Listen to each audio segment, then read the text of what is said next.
इस लेक्चर में हम रैशनल फ्रैक्शन को पार्शियल फ्रैक्शन में चेंज करेंगे। तो इसके लिए सबसे पहले हम क्वेश्चन देखेंगे। क्वेश्चन में देखें यहाँ पे एक्स की पावर 3 है। अगर हम इन ब्रैकेट को सॉल्व करते हैं तो हमारे पास एक्स की पावर कितनी मिलती है 4, क्योंकि यहाँ पे स्क्वायर है तो ये 2 हो जाएगी और ये भी 2 तो 4 हो जाएगी। ऊपर 3 नीचे 4, इसका मतलब ये क्या है, ये प्रॉपर फ्रैक्शन है। तो हम इसको सिंपल वे से सॉल्व कर सकते हैं। देखते हैं इसका सोल्यूशन में सबसे पहले हमारे पास जो गिवन फ्रैक्शन है इसमें यहाँ पे देखें आइडेंटिटी अप्लाई हो रही है, यानी ये फॉर्मूला है ए स्क्वायर माइनस बी स्क्वायर का, हम इसे एक्सपेंड कर सकते हैं। तो हमने इसे एक्सपेंड कर दिया एक्स प्लस 1 एक्स माइनस 1। अब यहाँ पे देखें कि एक्स प्लस 1 आ रहा है, ये 1 पावर है और ये 2 पावर है, तो बेस सेम हो तो पावर्स ऐड हो जाती हैं, इसलिए यहाँ पे पावर कितनी हो गई 1 + 2 3 आ जाएगी। तो ये हमने इसको पावर्स में होल में लिख लिया। अब हम इसको पार्शियल फ्रैक्शन के लिए नेक्स्ट स्टेप में लेके चलते हैं। तो यहाँ पे देखें हम सबसे पहले लीनियर फैक्टर लिखते हैं a ओवर x प्लस 1। अब यहाँ पे क्योंकि पावर आ रही है 3 तो हम इसकी एक एक पावर बढ़ाते जाएंगे। तो सबसे पहले हम b ओवर x प्लस 1 यानी 1 पावर लिखेंगे, फिर c ओवर x प्लस 1 की पावर 2, फिर d ओवर x प्लस 1 की पावर 3, और जब तक ये लास्ट पावर नहीं आ जाती हम एक एक नंबर बढ़ाते जाते हैं।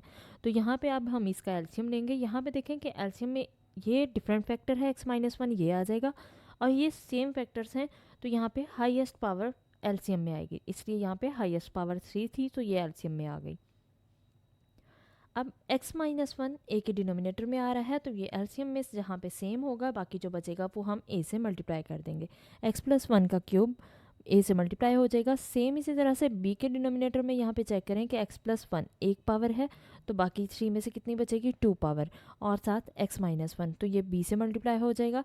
और यहाँ पे देखें कि c के साथ कितनी ही पावर मल्टीप्लाई हो रही है, डिनोमिनेटर में कितना आ रहा है x प्लस 1 की पावर 2, हमारे पास टोटल पावर कितनी है 3, तो 2 पावर कैंसिल हो जाएगी, एक बचेगी, एक यहाँ पे मल्टीप्लाई हो जाएगी, और साथ डिफरेंट फैक्टर x माइनस 1 था वो भी आ जाएगा।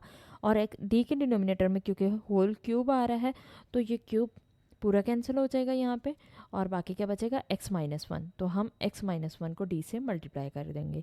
अब क्योंकि डिनोमिनेटर में दोनों सेम है तो न्यूमिनेटर भी इक्वल आ जाएगा और हम इसे इक्वेशन 2 का नाम दे देंगे। इक्वेशन 2 का नाम देने के बाद अब हम इसे एक्सपेंड कर लेते हैं। इस पे क्यूब का फॉर्मूला लग जाएगा a plus B whole cube, तो हमने इसको क्यूब से के फॉर्मूला से खोल लिया। अब यहाँ पे देखें कि x प्लस 1 का होल स्क्वायर है, तो a square plus B square plus 2ab, उससे खोल लेंगे। यहाँ पे देखें कि इसको एक्सपेंड करेंगे, a square a minus B, a plus B formula है तो a square minus B square, इसको हमने फॉर्मूला की फॉर्म में लिख दिया और d को मल्टीप्लाई कर दिया। अब यहाँ पे देखें कि ये a ब्रैकेट से मल्टीप्लाई हो रहा है, ये दोनों ब्रैकेट मल्टीप्लाई हो जाएंगी और c मल्टीप्लाई हो जाएगा एक्स स्क्वायर माइनस 1 से, और ये दोनों वैल्यूज़ उसी तरह से आ जाएंगी। अब हम b को मल्टीप्लाई कर देंगे अंदर वैल्यूज से, और जो सॉल्व हो रहा है उसको हम मज़ीद सॉल्व कर देंगे। यहाँ पे देखें अब हमने इसको इक्वेशन 3 का नाम दे दिया।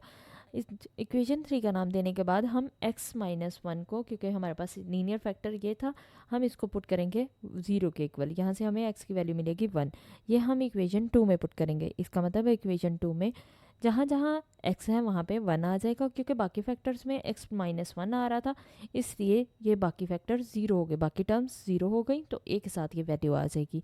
अब हम इसको सॉल्व कर लेंगे तो 2 का क्यूब आएगा जो कि 8 होता है, 8 दूसरी साइड पे जाके डिवाइड हो गया, इसका मतलब a की वैल्यू हमारे पास आ गई 1/2।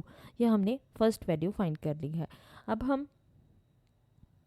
x प्लस 1 को इक्वल टू 0 पुट करेंगे, तो x प्लस 1 को इक्वल टू 0 पुट करने से हमें x की वैल्यू कितनी मिली -1। अब x की जगह हम -1 पुट करेंगे।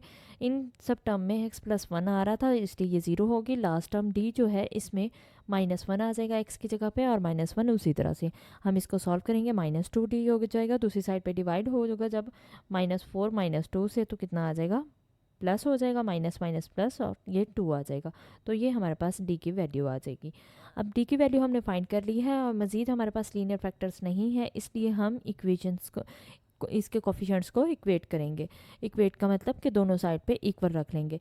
हमारे पास एक्स क्यूब के कोफिशिएंट्स की बात करें तो हमारे पास इस साइड पे क्या आ रहा है a एक्स क्यूब, हमारे पास इक्वेशन 3 में 4x क्यूब एक साइड पे है और दूसरी साइड पे यहाँ पे कुछ वैल्यूज़ और भी हैं, और दूसरी साइड पे आ रहा है ax cube plus bx cube हमें मिल सकता है यहाँ से।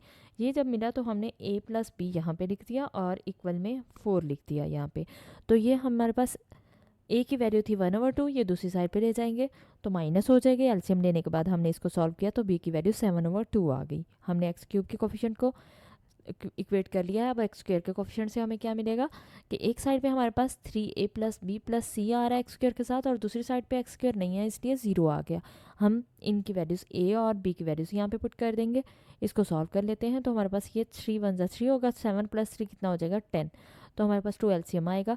हम इसको सॉल्व कर लेते हैं, 5 आ जाएगा, 5 दूसरी साइड पे जाएगा तो माइनस आ जाएगा। तो माइनस सी की वैल्यू -5 हमारे पास आ गई, सी की वैल्यू भी आ गई है। अब हम ए बी और सी डी चारों की वैल्यूज़ आ गई हैं, हम इक्वेशन 1 में पुट कर देंगे।